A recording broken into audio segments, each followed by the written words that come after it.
미혹을 받지 않도록 주의하라. 그럼 가만히 있으면 미혹을 받게 된다. 이 세상은 우리를 계속 미혹한다. 그래서 아이들 그냥 내버려 두면 잘 자랄 것 같고 그대로 잘 자라서 귀한 일을 할 것처럼 보이지만 내버려 두면 미혹받게 돼 있다. 그래서 미혹받지 않도록 가르쳐야 하고, 그래서 하나님 말씀이 필요하다라는 겁니다. 본문의 말씀을 함께 보겠습니다. 21장 5절에 어떤 사람들이 성전을 가리켜 그 아름다운 돌과 헌물로 꾸민 것을 말하며 예수께서 이르시되 했습니다. 사람들이 보고 그 아름다운 모습들, 성전의 그 아름다운 꾸며진 부분들을 보고 얘기를 했다. 6절에 너희 보는 이것들이 날이 이르면 돌 하나도 돌 위에 남지 않고 다 무너뜨려지리라 했습니다. 로마가 예루살렘을 침공해서 예루살렘이 굉장히 박해를 많이 받습니다. 다시 말하면 유대인들이 세계 역사사 속에서, 세계사 속에서 굉장히 박해를 많이 받죠. 그리고 이때도 로마가 침공을 해서 AD 70년경 예수님 성천하시고 한 40년 있다가 로마가 침공을 했는데 예루살렘을 완전히 초토화시켜버립니다. 그리고 그 벽이 아름다웠고 그 성전이 아름다웠는데 완전히 무너진 황폐한 성이 되어버렸다. 이게 말씀대로 이루어지는 겁니다. 그런데 문제는 사람들은 뭘 보느냐? 껍데기를 보는 겁니다. 껍데기를 보고 아름답고 좋고 생각하고 아름다운 게 영원할 것처럼 착각하지만 인간의 아름다움은 영원한 게 없다라는 거예요. 그 육신이 좀 건강하고 좀 강건하면 하나님 좀 필요 없는 것처럼 자꾸 생각을 하고, 좀 아프고 힘들면 하나님 찾고, 그런 모습이 우리 안에 있는데, 반대로 우리의 건강함과 강건함과 부유함들은 결국 다 지나갈 것들이고 하나님이 영원하시다라는 거죠. 그럼 우리는 누구를 붙잡아야 되냐? 하나님을 붙잡아야 된다는 거죠. 7절에 저희가 물어 이르되 선생님이여 그러면 어느 때에 이런 일이 있겠사오며 이런 일이 이루려 할 때에 무슨 징조가 있사오리까 했습니다. 자, 우리가 항상 말씀은 세 가지로 봐야 된다 했습니다. 세 가지 관점으로 봐야 된다. 이 말씀이 지금 이 말씀을 선포하는 그 상황 가운데 이 제자들에게 일러주시는, 지금 정신을 차리고 깨어있으라고 하는 일러주시는 말씀이고, 또한 이것은 예언의 말씀이고, 이 예루살렘 성이 정말 초토화될 것에 대한 예언의 사실에 대한 그 예언의 말씀이고, 그럼 두 가지죠. 그 다음에 또 뭡니까? 지금 우리에게 경고하시는, 우리에게 정신을 차리고 이 예루살렘 성이 멸망한다, 무너진다라는 것은 그 사람들이 소망하고 그 사람들이 굉장히 중요하게 생각했던 그들의 터전, 그것이 무너지는 것이다. 우리도 또한 이 시대에 이 말씀을 적용해야 된다. 이 세 가지로 볼 수 있는 겁니다. 8절에 이르시되 미혹을 받지 않도록 주의하라. 뭘 받지 않도록? 미혹을 받지 않도록 주의하라. 그럼 미혹을 왜 하느냐? 왜 미혹을 하느냐? 많은 사람이 내 이름으로 와서 이르되 내가 그러하며 때가 가까이 왔다 하겠으나 그들을 따르지 말라 했습니다. 왜 많은 사람들이 와서 내가 예수다, 내가 하나님이다 하느냐? 결국 할 수만 있으면 한 사람이라도 지옥 백성을 만들려고 하는 겁니다. 어차피 마귀와 사단과 귀신과 악한 것들은 지옥 백성이 될 거니까, 지옥에서 영원히 불가운데 심판을 받을 거니까, 우리 사람들도 할 수만 있으면 다 지옥 백성 만들고자 하는 거야. 그걸 따르지 말라는 거예요. 우리가 예수 그리스도를 따라야 되는 거지 그 사람들의 얘기를 따르는 게 아니다라는 거예요. 그래서 미혹하는 겁니다.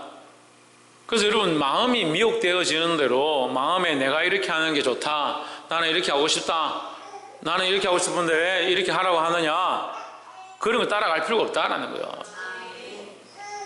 9절에 난리와 소란의 소문을 들을 때에 두려워하지 말라. 뭐 하지 말라? 두려워하지 말라. 난리와 소유의 소문을 들을 때 두려워하지 말라. 일이 먼저 있어야 하되 끝은 곧 되지 아니하리라. 난리와 소유의 소문이 있다. 세상이 요란해지고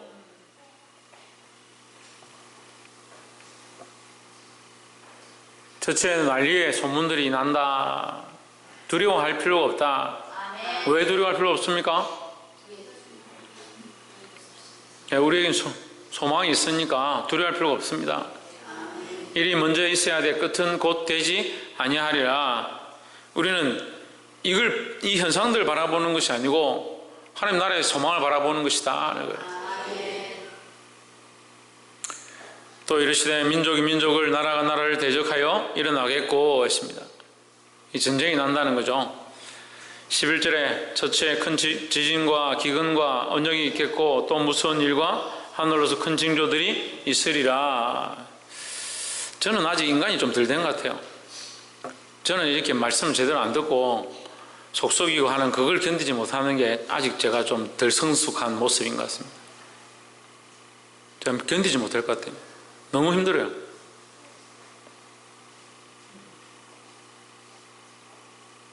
제 지금 속병이 그거예요.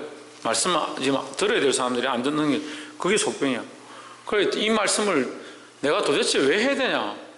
듣지도 않는 사람들한테 하나님 명령이니까 해야죠. 뭐. 곳곳에 큰 지진과 기근과 전염병이 있겠고 또 무서운 일과 하늘로서 큰 징조들이 있으리라. 이게 말세의 징조죠. 하지만 끝은 아니다. 끝은 뭐냐? 예수님이 오시는 데가 끝이다.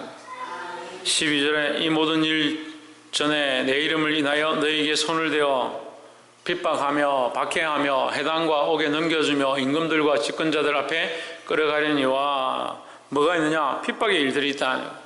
오늘 아침에 말씀드렸지만 우리가 믿음으로 살면 환난과 고난이 있고 그것을 어떻게 해야 된다? 인내한다. 인내해야 된다. 근데 말씀을 안 듣는데 뭘 인내하겠습니까? 예배를 빠지지 말아 해도 빠지고 아이들을 보내지 말아 해도 보내고 아이들을 가르치려 해도 안 가르치고 무슨 박해가 있겠습니까? 여러분에게 여러분 무슨 고난을 지금 겪고 있습니까? 하나님 말씀 때문에 고난 당하고 있는 모습이 뭡니까? 한번 물어봅시다. 예? 하나님 나라 복음을 위해서 무슨 고난을 당하고 있습니까? 다 타협하고 뭐 하자는 대로 다 하고 될 대로 되라고 가만히 있는데 그럼 무슨 고난이 있어요? 바라보긴 하나님 나라 바라보고 소망하긴 하나님 나라 소망하고 있는데 삶은 말씀하고 아무 관계없이 다 타협해버리고 자기 살고 싶은 대로 살고 있습니다. 그럼 뭔가 하나 빠졌죠. 소망을 가지고 믿음으로 사는 사람들은 환난이 닥치고 그것을 인내해야 된다. 근데 그게 없는 거예요. 소망과 하나님 나라를 바라보는 그건 있는데 믿음으로 버텨서 믿음으로 싸워서 인내하고 그 인내하는 가운데 정금과 같이 단련되어지는 그게 빠져버린 거예요. 그리고 시대가 믿음을 보겠느냐 하는데 피 흘리기까지 싸우는 믿음이 없습니다. 뭐가 옳은 줄 압니다. 아이들에게 어떻게 가르쳐야 되는 줄 압니다. 계속 얘기하고 있습니다. 근데 그걸 가르치다가 힘드니까 누구를 공격하냐? 저를 오히려 공격하는 거예요. 저를 박해합니다. 저는 박해를 많이 당했어요. 제가 박해를 많이 당해야 될 게 아니라 여러분이 믿음으로 살아서 여러분 삶에 박해의 흔적들이 있어야 되는데 또 이런 얘기 해놓으면 또 저를 힘들게 하겠죠. 그건 뭐 제가 당할 일이고 박해하며 해당과 옥에 넘겨주며 임금들과 집권자들 앞에 끌어가려니와 우리가 하나님 앞에 서면 괜찮은데 세상 임금들과 집권자들 앞에 끌려가는 게 참 좋지 않습니다. 근데 세상은 우리에게 그런 식으로 박해를 하는 겁니다. 13절에 이 일이 도리어 너희에게 증거가 되리라 했습니다. 누가 그렇게 하느냐? 부모가 그렇게 하고 형제가 그렇게 한다. 너희와 같이 생사고락을 같이 하고 생명을 살릴 만한 그런 사람들이 오히려 너희를 박해한다. 14절에 그러므로 너희는 변명할 것을 미리 영구치 않기로 결심하라. 15절 내가 너희의 모든 대적이 능히 대항하거나 반박할 수 없는 구변과 지혜를 너희에게 주리라. 이것을 다른 말씀에서 뭐라고 하냐? 성령이 너희에게 대답할 바를 너희 입에 넣어줄 것이다 했습니다. 그래서 믿음을 위하여 하나님 나라를 위하여 말씀을 위하여 싸우는 사람들은 성령께서 대답할 바를 그런 지혜를 주신다. 그래서 우리의 싸움은요 혈과 육에 대한 것이 아닙니다. 결국 끌려가기는 집권자들 앞에 끌려가고 권세들 앞에 끌려가고 수많은 문제 앞에 닥치게 되겠지만 그것의 결국은 영적 싸움이다 하는 거죠. 16절에 심지어 부모와 형제와 친척과 벗이 너희를 넘겨주어 너희 중에 며칠 죽이게 하겠고 했습니다. 실제로 예수님의 제자들을 넘겨주고 죽였고 또 많은 믿음의 선진들을 죽였고 또 오늘날도 이 말씀을 바르게 전하는 자의 말을 듣지 않고 자꾸 죽인다. 죽이는 게 목을 졸라서 죽여야 죽이는 거고 피를 흘려서 칼을 찔러야 죽이는 게 아니라 말씀이 말씀으로 흘러가고 바른 말씀 하는 자들을 욕하고 손가락질하고 비방하고 불평불만하고 듣지 않는 것, 그것이 이미 죽이는 것이다.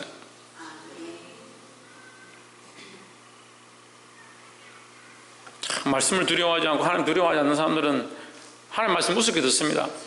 그래 이건 들을 거고 이건 듣기 싫고 저거는 목사님 생각이고 이거는 말라 내한테 얘기하노, 그렇게 자기가 다 구별하는 겁니다. 자기가 좋아하는 말은 아멘하고 받고 자기가 별로 안 좋으면 아멘도 안 하고, 그럼 자기가 선택을 자기가 하고 싶은 대로 하는 거죠. 그게 왜 자기가 아멘하고 싶으면 아멘하고 하기 싫으면 안 하고. 하나님 말씀은 하나님 말씀대로 다 우리가 그대로 받아야 되고. 근데 너희 원수가, 예수님께서 마태복음 말씀을 통해서 너희 원수가 너희 가정에 있다, 너희 집안 사람이다. 왜 집안 사람이냐?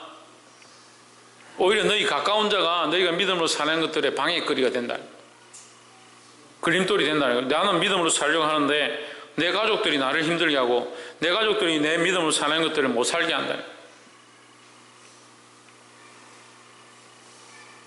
우리가 믿음으로 살면요, 나와 함께 같이 신앙생활 하는 사람들을 복음 앞에 굴복시키든지 내가 그 사람한테 굴복되든지 둘 중에 하나가 돼야 되는 거예요. 같이 있을 수는 없어요. 그런데 우리는 같이 잘 살죠. 그럼 뭐가 둘 중에 하나 문제예요.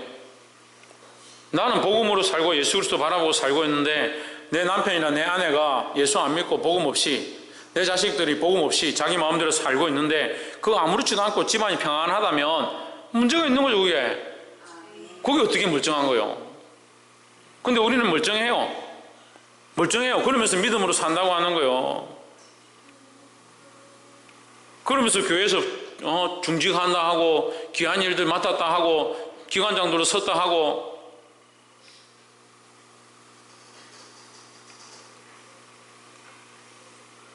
차라리 주와 복음을 위해서 살다가 고난당한 것 때문에 저한테 와가지고 원망하고 목사님 내가 믿음으로 살았더니 이런 어려움이 있습니다. 차라리 그렇게 저한테 얘기하면 좋겠어요. 그런 것 때문에 괴롭다고 목사님 때문에 못 살겠다고 그렇게 하면 좋겠다고. 안 살려고 저한테 그렇게 하는 거야. 안 살려고 나 그런 말씀 어떻게 사냐고, 목사님 왜 그런 얘기를 하냐고. 왜 여기 나와 있습니까? 왜 나에게 이 설교를 시킵니까? 말씀은 하나님 말씀이에요. 하나님 말씀.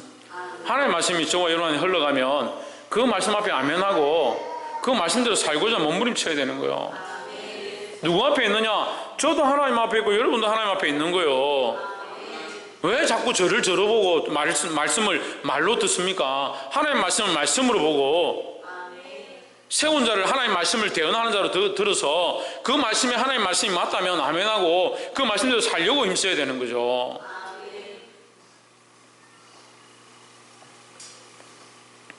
17절에 또 너희가 내 이름을 인하여 모든 사람에게 미움을 받을 것이나 했습니다. 저는 미움을 많이 받습니다. 저는 충분히 받습니다. 여러분들이 말씀과 복음으로 살아서 미움 받더라도 손가락질 당하더라도 말씀대로 살아서 하나님 기뻐하시는 자의 자리에 있어야 되는 거예요. 그 사람을 자꾸 기쁘게 하고 사람들한테 인정받으려고 사람들이 칭찬해주는 그런 자리는 좋고 하나님이 인정해주고 사람들한테 외면받는 그 자리 싫은 거예요. 그 친구들한테도 자꾸 인정받으려고 하고 사람들이 잘한다, 네 멋지다 그렇게 하는 거 좋아하고 하나님 앞에 내가 어떻게 인정받을까 그런 고민들 안 해요. 그런 고민들을 안 한다고요. 그런 고민들을. 심지어 목사님한테 좀 인정받을까? 성도들한테 좀 인정받을까? 그런 데만 초점이 있고 하나님께 인정받고자 하는 게 없어요. 그러니까 모든 사람들한테는 칭찬받는데 누구한테 미움받냐? 하나님 앞에 미움받는 거예요. 그런 그리스도인들이 많다고요. 우리가 오히려 사람들한테 손가락질 당하더라도 이게 말세의 징조인데, 지금 이 시대가 말세라면서요. 우리가 사람들한테 손가락질 받더라도 하나님 앞에 인정받는 자가 되어야 되는 거예요. 아니, 제가 틀린 말을 하고 있어요? 그런데 왜 사람들한테 눈치를 보고 사람들의 상황을 보고 사람들이 어떻다라고 하는 것 때문에 자꾸 타협을 하는 거예요.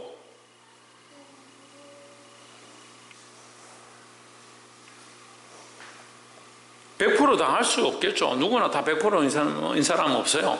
사도 바울조차도 다 이루었다라고, 내가 온전히 이루었다라고 말하지 않는다라고 얘기했습니다. 하지만 그렇게 하려고 서 있냐고요. 그 방향으로 서서 믿음으로 싸우려고 지금 버티고 있냐는 거예요.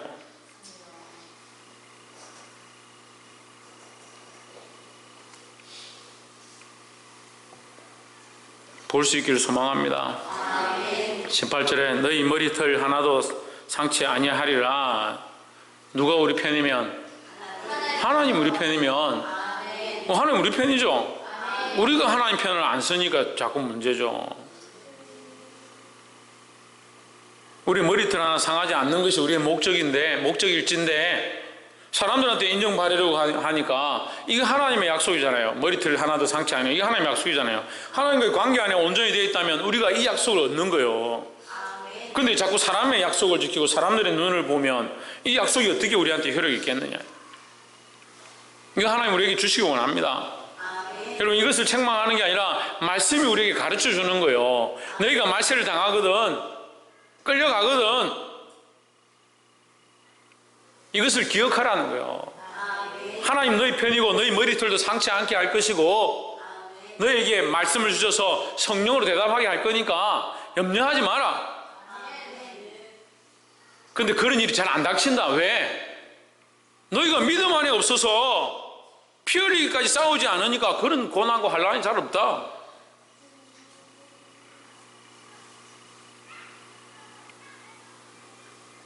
여러분, 정신 차리고 믿음을 딱 서보세요. 당장 무슨 현상이 생기냐면, 믿음으로 살려고 하면 남편과 아내가 같이 돈 사고 집 사라도 당신 왜 갑자기 그렇게 열심히 하려고 하는데, 그런 소리 합니다. 그럼 뭐라 해야 돼요? 그럼 같이 우리 좀 열심히 하자. 정신을 차리고. 그렇게 하는 게 맞죠? 아이고, 그래, 내가 정신을 좀 차려야지, 내가 너무 열심히 하려고 했네. 그렇게 하는 사람이 어디 있겠어요? 근데 우리가 지금 너무 자연스럽게 믿음 없는 것이 너무 몸에 배이고, 기도 안 하는 것이 몸에 배이고, 하나님 편에 서지 않는 게 몸에 배이고, 사람들의 눈을 의식하는 게 몸에 배어서 그게 너무 자연스러운 거예요. 1년 365일 동안 계속 말씀을 준비해가지고 제가 이미 3,000번도 넘는 설교를 했어요. 근데 여전히 습관이 그 습관이고 여전히 사람들을 의식하고 자기 삶에 매여 있습니다.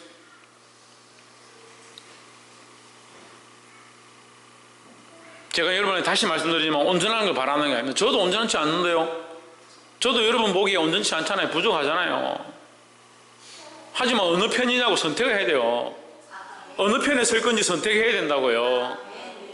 우리가 하나님의 사람이고 하나님 믿는 자라면 하나님을 기쁘시게 하기 위하여 삶으로 세상에서 당하는 고난을 기뻐해야 되는 겁니다. 19절에 너희 인내로 너희 영혼을 얻으리라 했습니다. 이 말씀을 쉽게 말하면 너희의 인내함으로 너희가 구원을 얻으리라. 그 영혼을 얻는다, 영혼을 구원함을 받는다 이 말이에요. 그러니까 너희가 믿음 안에서 인내함으로, 세상에 예수 안 믿고 세상에서 고집 피우고 인내함으로 너희 영혼을 얻는다, 그 말이 아닙니다. 너희가 예수 안에서 믿음으로 살아서 고난을 인내함으로, 믿음으로 사니까 고난을 인내하죠. 고난이 닥쳐도 참아내죠. 그런 자들이 뭐한다? 영혼을 얻으리라, 구원함을 얻으리라 하는 거예요. 말씀을 맺겠습니다. 하나님께서 우리에게 이런 기회들을 열어주셨습니다. 믿고 구원을 얻는 방법, 믿음으로 살면 환난이 닥치는 것들을 가르쳐 주셨습니다. 이것 또한 하나님의 은혜입니다. 이 환난 가운데 인내해서 하나님 우리 영혼을 얻고 구원함을 얻고 하나님께 영광 돌리고 원하십니다. 우리 안에 만연되어 있는 인본주의적인 신앙, 물질적인 신앙, 사람들에게 보이는 신앙, 그것들을 벗고자 몸부림쳐야 됩니다. 3,000번 설교했는데 아직 안 된 거 보니까 앞으로도 많이 해드릴 줄 아는데 여러분 시작해야 됩니다.